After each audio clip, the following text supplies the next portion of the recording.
গণভোট হলে নির্বাচনে তিনি হতে হবে এবং সেই নির্বাচন 2026 সালের ফেব্রুয়ারি মাসেই হতে হবে, অন্যথায় বাংলাদেশের মানুষ কিছু মেনে নেবে না।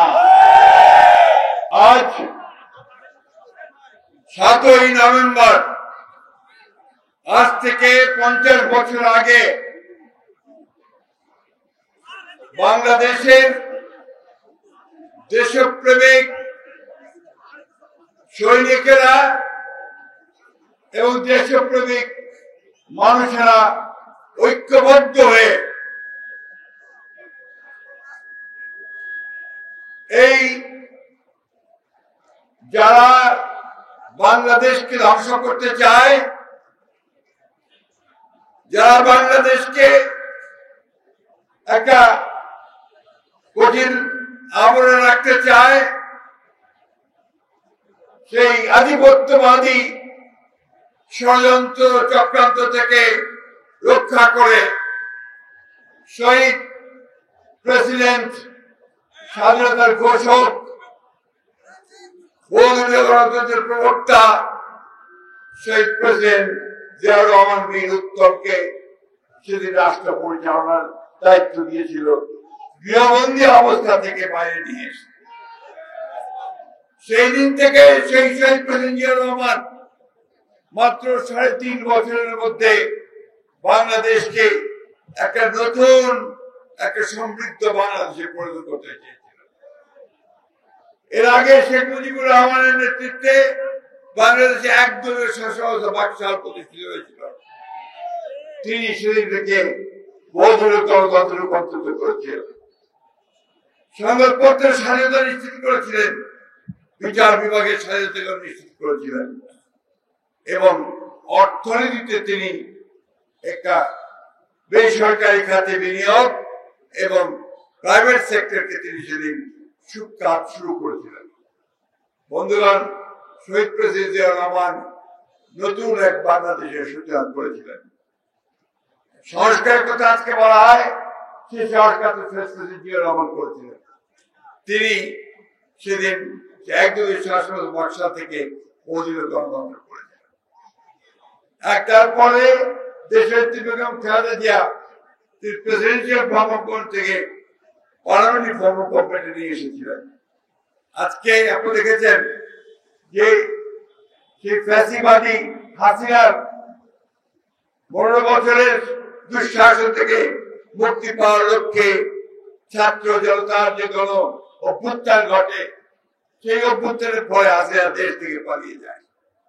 তারপরে এই দেশের মানুষ আবার একটা নতুন বাংলাদেশ নির্মাণ করতে চায়। আপনাদের মনে থাকার কথা, 2016 সালে দেশের বেগম খালেদা জিয়া নতুন সংস্কারের রূপরেখা দিয়েছিলেন ভিশন 2030।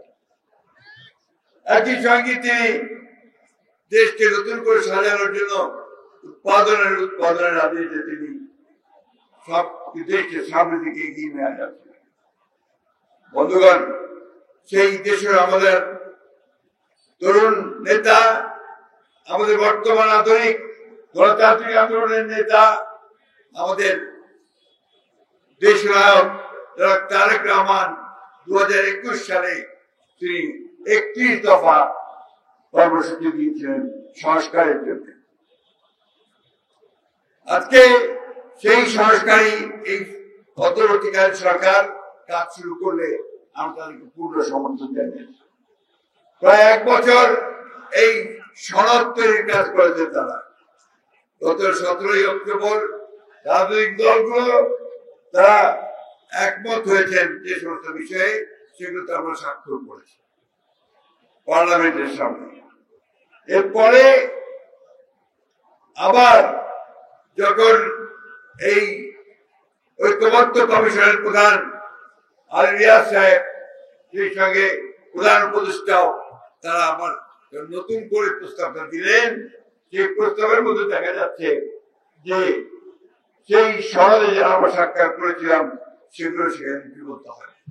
এমনকি আমরা যে বিষয়গুলোতে আমাদের যে একটা সর্বসম্মতিক্রমে সিদ্ধান্ত হয়েছিল যে আমরা আমাদের যেগুলো আপত্তি থাকবে, অর্থাৎ কিন্তু নোট অফ ডিসেন্ট থাকবে, সেগুলো লিপিবদ্ধ থাকবে, সেটাও সেখানে উল্লেখ করা হয়। সম্পূর্ণ নতুন করে চিন্তা ভাবনা নিয়ে আসা হয়েছে। বন্ধুগণ, আমরা সেটা গ্রহণ করিনি, আমরা প্রেস কনফারেন্স করে দিয়ে সেটা বলেছি। পরবর্তীকালে আমরা দেখলাম যে হঠাৎ করেই উপদেষ্টা কাউন্সিলের একজন সদস্য তিনি প্রেস কনফারেন্স করে বললেন যে তাদের উপদেষ্টা কাউন্সিলের সিদ্ধান্ত হয়েছে যে 7 দিন সময় দেওয়া হবে রাজনৈতিক দলগুলোকে, তারা নিজেদের মধ্যে আলোচনা করে সিদ্ধান্ত গ্রহণ করবে। তাহলে এতদিন ধরে 7 মাস ধরে যে আপনারা সনদে স্বাক্ষর করবার জন্য ঐক্যবদ্ধ কমিশনে বসলেন, সমস্ত সংস্কারের প্রস্তাবগুলোকে আলাপ আলোচনা করলেন, আমাদের প্রতিনিধি থাকলো, সব দলগুলোর প্রতিনিধি থাকলো, তাহলে সেটা কি মানে হলো? অসংখ্য টাকা খরচ করে আপনারা সেটা যেটা করলেন সেটা রাজনৈতিক দলগুলোর কোনোই কিন্তু সমাধান হয়নি।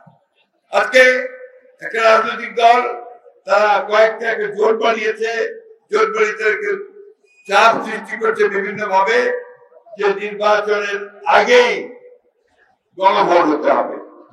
কেন নির্বাচনের আগে গণভোট হতে হবে? আমরা বলেছি যে আমরা গণভোট মানছি, সেই গণভোট নির্বাচনের দিনই হতে হবে।